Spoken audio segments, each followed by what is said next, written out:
The eLife podcast from eLife, the open access journal for outstanding research in the life and biomedical sciences.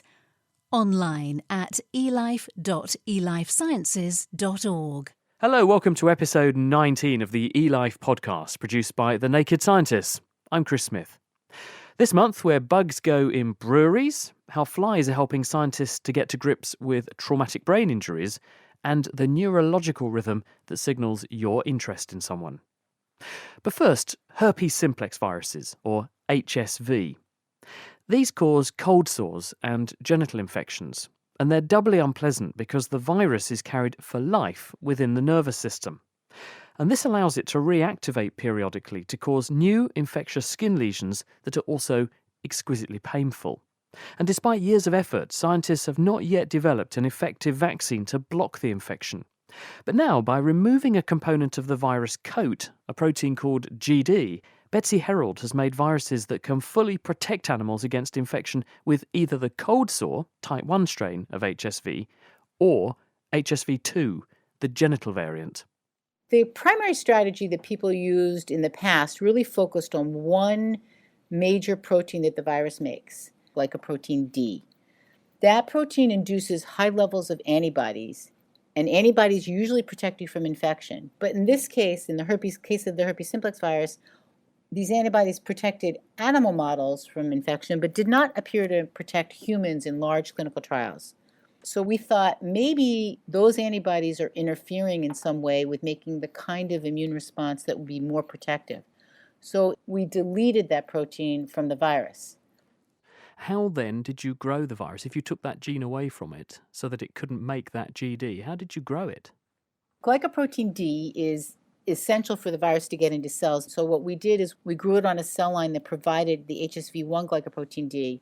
That just provides the protein on the outer surface of the viral envelope, allows the virus to get in, but once that virus is inside a cell, it doesn't have the DNA to make more of that protein, and therefore it also doesn't continue to spread and doesn't cause any kind of disease. So you get effectively a replication defective virus. It goes in, it hits the cells once, but nonetheless expresses all of the panoply of genes that HSV would normally express, showing to the immune system, this is my genetic hand, and making a diverse immune response.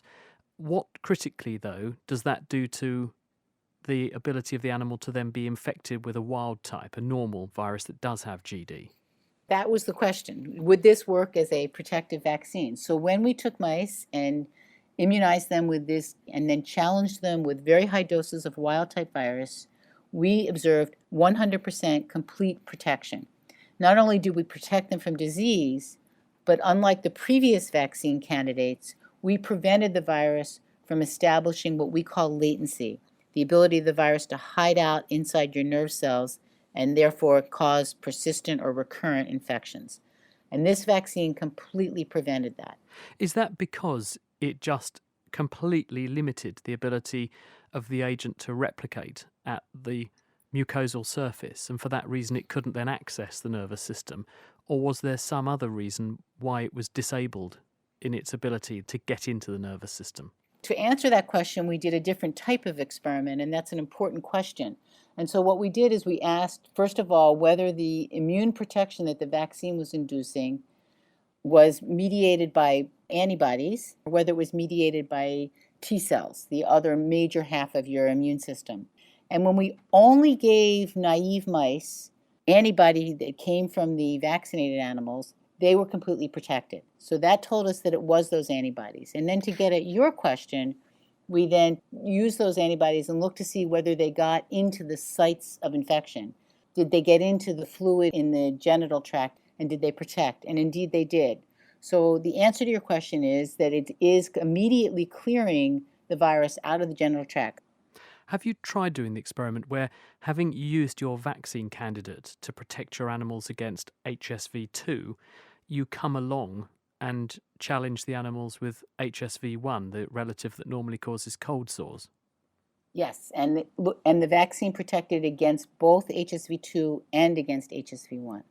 And what about the converse, which is that the majority of the population carry HSV1? They're infected very early in life, maybe by the age of 3, up to 80% of people have already got it.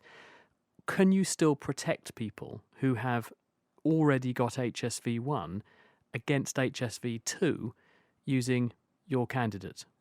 The answer to that question is we don't know, and we do need to find that out. But that is a critical question, because if we want to use this vaccine and give it to older children, let's say, we need to make sure that it would work if you're already been exposed to HSV1.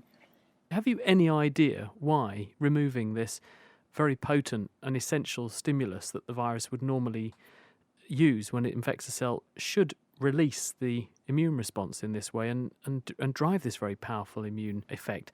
Do you think that the GD that's normally there is having some other effect on the immune system other than just helping the virus to infect cells? I think that's absolutely the right thought process, and there's a couple possibilities there. The first one is just that glycoprotein D is such a strong immunogen. It's able to make such a good immune response that all of your immune system is focused on that, and it forgets to make antibodies to other viral proteins. And that's one possibility. And then it would be that those other viral proteins and the antibodies you make to them are the more important ones in protecting against human disease. And the alternative is that glycoprotein D actually interferes with making the kind of response we want. Maybe it blocks that from happening. And that's very likely because we already know that this glycoprotein has an ability to modify the human immune response. Certainly a promising discovery with huge potential. That was Betsy Herold. She's from the Albert Einstein College of Medicine. Every year, thousands of people are victims of traumatic brain injuries or concussion.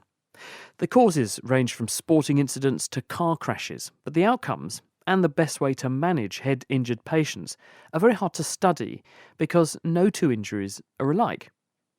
Now, David Wasserman and Barry Ganetsky have solved the problem by coming up with what can only be described as, well, a high-tech fly swatter. We think that this complexity that is part of traumatic brain injury can be studied in a simpler animal system. And we have been doing this in fruit flies. The brain in the fly is encapsulated in a structure that's very similar to the human skull. A mechanical injury to the outside of the fly head will cause that brain to ricochet around inside this capsule, causing injury to those brain cells, which are very similar to the cells in the human brain. So how did you create an objective way of doing this, a standardized injury to a fly then? We created an instrument that we call the HIT device, which stands for High Impact Trauma Device. We take the flies and we put them in a container, and then we uniformly strike that container against a solid surface so that all of the flies in the container receive equivalent injury. And Barry, when the flies are traumatized in this way, what happens to them? What do they look like? We've made high-speed movies so we can watch the flies subjected to this treatment. And there isn't any noticeable physical external damage to the flies, but a proportion of the flies become, I think it's fair to say, knocked out. They become immobilized. They might show what one would think of as a seizure, some twitching of the legs and wings, but they will remain paralyzed for about 5 minutes or so. Then they will eventually recover. They will be somewhat uncoordinated and woozy, which is very similar to what humans who have suffered a concussion would exhibit. And David, what happens to them once they've recovered in this way? Do they then go back to being normal? Yeah, so we think that all of the flies have deleterious outcomes to various extents. The major thing that we see within a very short period of time is that a large fraction of them do die. And that's one of the things that we measure. And then we can take the surviving flies and study their behavior as well as the molecular events that occur inside organs of that fly. And Barry, when you ask those questions, what happens to the internal organs? What do you see? Do you see consistent features emerging following traumatic brain injury? One of the first things that we did when we were subjecting flies to traumatic brain injury is to ask whether there are genetic differences among different strains of fruit flies that made them more or less sensitive to traumatic brain injury. There were differences. We tracked down some of the genes that were responsible for those differences that led us to being able to detect particular secondary injuries that were consistent and reproducible, the most remarkable of which was a breakdown of the barrier that separates the contents of the intestine from the circulatory system. So you're saying that a brain injury has a subsequent consequence for the intestinal system. This is not an injury sustained at the time of the trauma. There's something going on downstream of the brain injury that does this. Yeah, so we can feed the flies a blue dye, and we can see how long it takes for that blue dye to leak out of the intestines. We see significant breakdown at about 2 hours after the initial injury. What are the consequences of this enhanced intestinal leakiness downstream of a brain injury? What does it do, Barry? There are two consequences. When the barrier breaks down, there's a leakage of material out of the gut. For example, bacteria. We could ask whether some of the chemicals, in particular certain sugars out of the intestine into the circulatory system, was resulting in bad consequences. And we could test that as well by taking flies after they had been subjected to traumatic brain injury and putting them on a water diet as opposed to their normal food source that was rich in sugars. Surprisingly, it turned out that when flies were fed on water after traumatic brain injury, those flies, in fact, survived better. So there's some negative consequence of the elevation in sugar leaking out of the intestine into the circulatory system after a traumatic brain injury. And David, do you think it's just glucose, or do you think that glucose may be a proxy marker for the fact that other stuff is coming across from the intestine, and perhaps coupled when you have injury to the brain, you also get a dismantling, albeit temporarily, of the blood-brain barrier? Perhaps that increased permeability enables something from the blood, not necessarily just sugar, but something to go into the brain that then has a deleterious effect on that organ.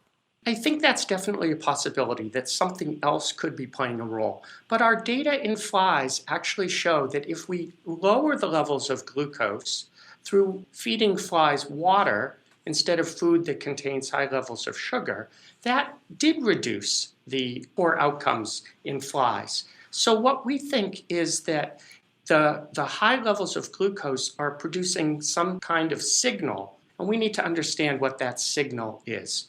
What's occurring downstream of that, after that. David Wassman, and before him, Barry Ganetsky from the University of Wisconsin-Madison. You're listening to the eLife podcast with me, Chris Smith. Still to come, neurological evidence that first impressions really do last, and the life history of laboratory model organisms. Before that, though, to the brewing industry. Microbial contamination is a big problem in some situations, but it's also essential in others, like beer making. So what is the secret of a fine ale, and how do brewery practices influence the movement of microbes around a plant?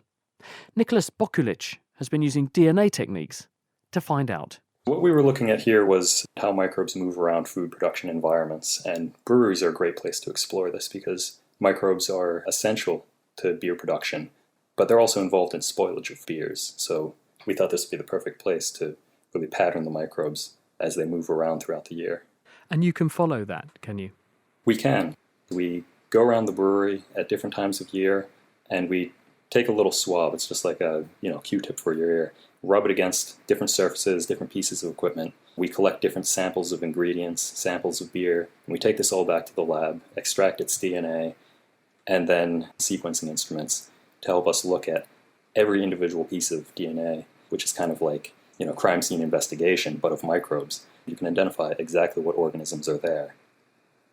And when you do this, what do you learn? How does this change our understanding of what's going on in these sour beer, these coolship ale processes that gives them their unique characteristics? By looking at which microbes are in the fermentations, which microbes are in the fermentation environment at different times throughout the year, we can track their movements throughout the year, and we can understand how they move from place to place, how they're introduced to the product and make it into the fermentation. Tell us more about actually what you saw when you did these experiments. Looking in this brewery, The microbes had favorite hangouts. For example, some microbes, certain yeasts and certain bacteria, would be present on the floors of the brewery. Others kind of hung out around the barrels, others around the grain, and they kind of stuck to these areas season to season. So we could see that there were certain microbes associated with certain areas of the brewery and ingredients in the brewery. Some liked it before fermentation, some liked it in the areas where actively fermenting beer was, and some liked it where finished beer was kind of sitting around. What's kind of new here? I mean, I know you can actually put some identities on some of these microorganisms, but if you'd asked a microbiologist to speculate, wouldn't they have predicted exactly what you saw happening anyway? That's true. As far as the microbial identities go, the most exciting part, I think, is actually looking at the hop resistance genes. I think that's probably the newest and most interesting and exciting part of this paper. Tell us a bit about that. These are genes that specifically lactic acid bacteria contain within them that help them resist these antimicrobial compounds that come from the hops. These are compounds present in the hops naturally, and when the hops are boiled, it releases and changes these compounds to increase their antimicrobial potency. And so this is one of the reasons why hops have actually been used in beers traditionally for the past several centuries, because traditional brewers recognized that if you put hops in beers, it made them less susceptible to contamination from negative microbes. But lactic acid bacteria living in the brewery environments for such a long time have actually evolved and adapted to meet this challenge and develop these components that actually protect them against these antimicrobial compounds, help them pump them out of the cells so that they don't kill the cells. However, no one has actually looked at these within a brewery environment like this to understand how common and how abundant they are. And so by looking at this, we were able to see beer contact promotes the growth of these microbes and retention of these hop resistance genes on different pieces of equipment. Are we seeing a problem in the future for brewers? I'm going to use the horrible phrase, are we sort of brewing up trouble for ourselves in the sense that as these things become more common, because they're being strongly selected over time to become hop resistant, are we going to have to start adding antibiotics into our beer in order to suppress these unwelcome invaders? So that's a good question. I think the answer is really no. Beer contamination has been happening for centuries. This is a natural product. Hops are a natural product, and they contain a number of different antibacterial compounds. And so while bacteria that contain these hop-resistant genes are usually very adept at resisting these hop antimicrobial compounds, they're not completely immune. Larger doses of hops can wipe them out. Nicholas Bokulich from the NYU Langone Medical Center in New York. Unlike their diva-esque human equivalents, animal models have contributed enormously to biological research over the past few decades. But how does life in the lab compare to life in the wild? And what can researchers gain from knowing much more about the natural history of the organisms that they use in their research? eLife are exploring these questions with a new series of articles called The Natural History of Model Organisms. Ian Baldwin is the series editor. There's very little communication between people who know how to use the incredible, powerful molecular tools that have been developed in the last 3 decades and the people who know how to figure out natural histories of organisms and identify them and characterize them in their natural environment. That's a particularly sad situation because right now is one of the first times in the history of biology it's possible to actually utilize all the amazing things that have evolved to actually analyze them at a molecular level and even be able to use them because you can take out traits from one organism and put them into another organism. So the reason for this set of articles here is to take the particular organisms that have become the supermodels for the molecular biologists, the ones who've been able to really understand fundamental biological principles by developing an organism and putting all the tools so that you can actually get to the genetic basis of particular traits, and to explore where those organisms came from. Why do you think this will solve the problem? Why will having the Claudia Schiffer of the C. elegans world, how is that going to help to solve this problem? I think it's going to help solve the problem because amongst model system biologists, they're beginning to run out of things to work on. They're beginning to get a bit bored with the types of questions that you can study when you're only studying Claudia Schiffer. And it turns out that the nearest relatives of Claudia Schiffer actually have other much more interesting traits. I think that we are at a stage when both the ecologists who want to learn and use these molecular tools, as well as the molecular biologists who have been using particular model organisms want to start to branch out and look at other organisms. So I think it's a time that's ripe for that. And also it's a time that's ripe because of the advent of cheap sequencing that's allowing everybody to sequence the genome of every organism that they can at a reasonable cost.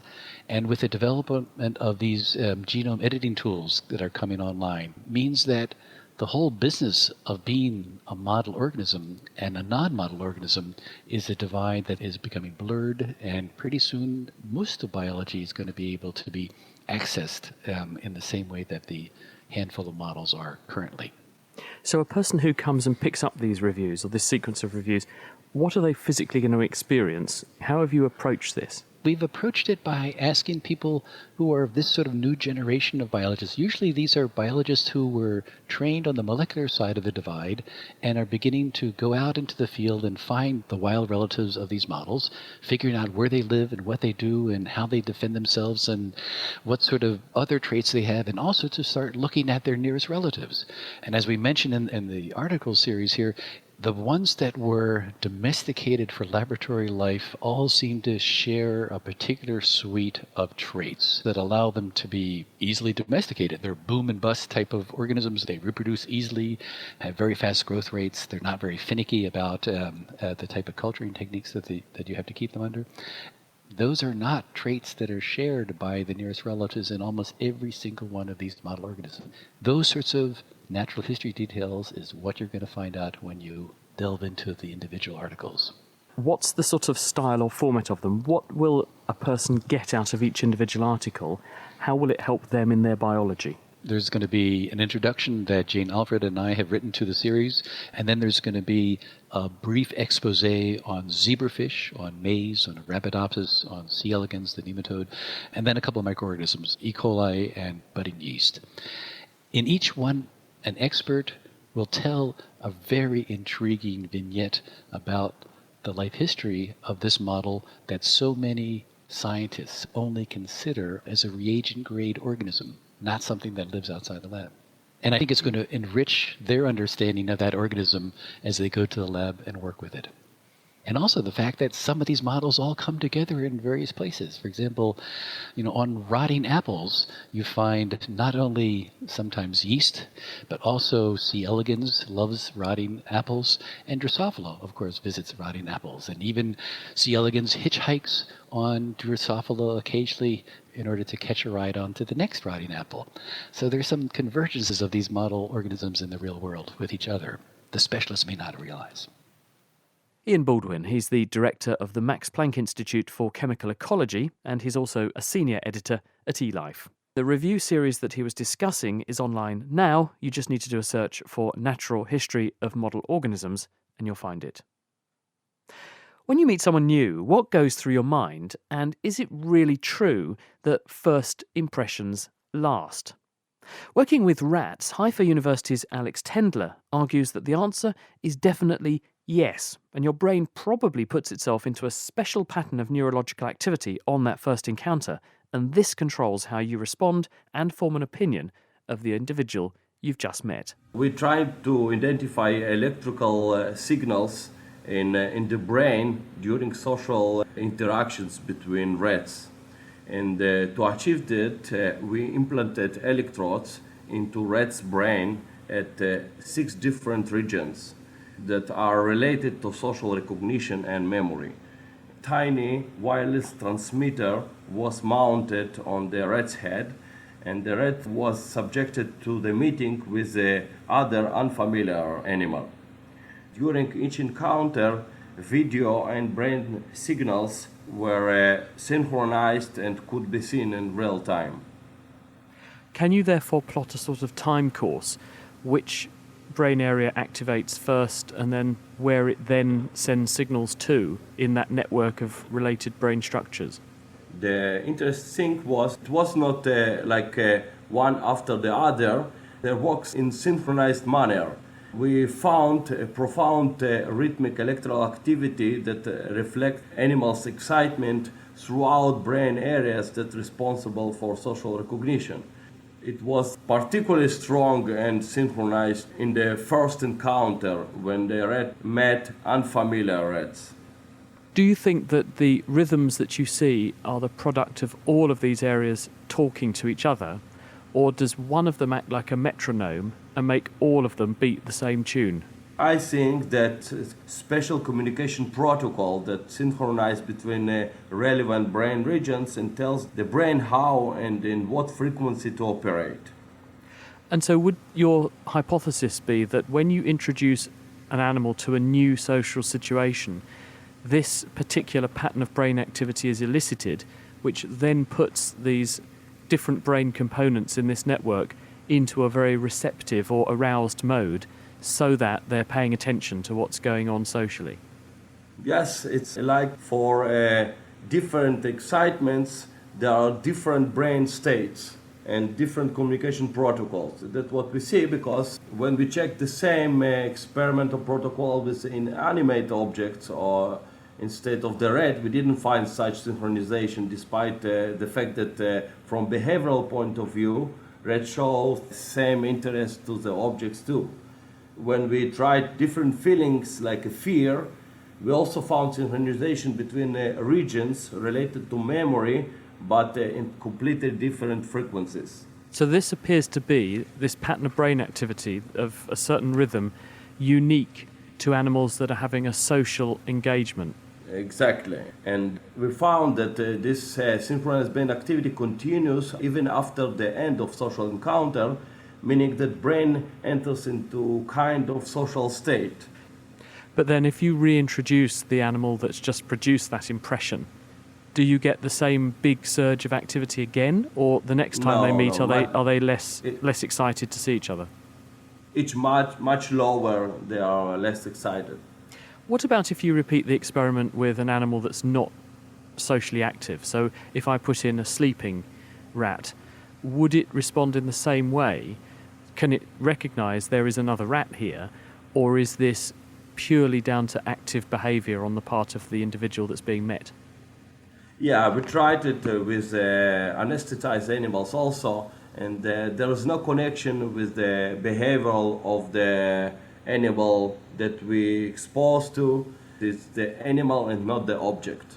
Do you think that what you've discovered here has implications for human situations? Because there are some individuals who have certain conditions, and I'm thinking Asperger's type individuals, who have difficulty relating to other individuals socially. Do you think that there are implications from this work for understanding what's going on with them? Yeah, I think that here, for the first time, we showed that there are different feelings influence memory formation, and we showed that there is kind of communication protocol between brain areas, and it is known that problems like Asperger and other autistic spectrum disorders, there is problems with communications between different brain regions. So it can help us to recognize the problems and maybe to treat them. Alex Tendler. So now when people talk about the social circuit, we know what they really mean. That's it for this month. You've been listening to the eLife podcast, previous editions of which you can find for free on the eLife website. That's at elife.elifesciences.org, or you can subscribe on iTunes. This is a Naked Scientist production. I'm Chris Smith, and you can find out more about what we do on our website at nakedscientists.com. I'll be back with another look inside eLife next month. Until then, thanks for listening, and goodbye. The eLife podcast from eLife, the open access journal for outstanding research in the life and biomedical sciences. Online at elife.elifesciences.org.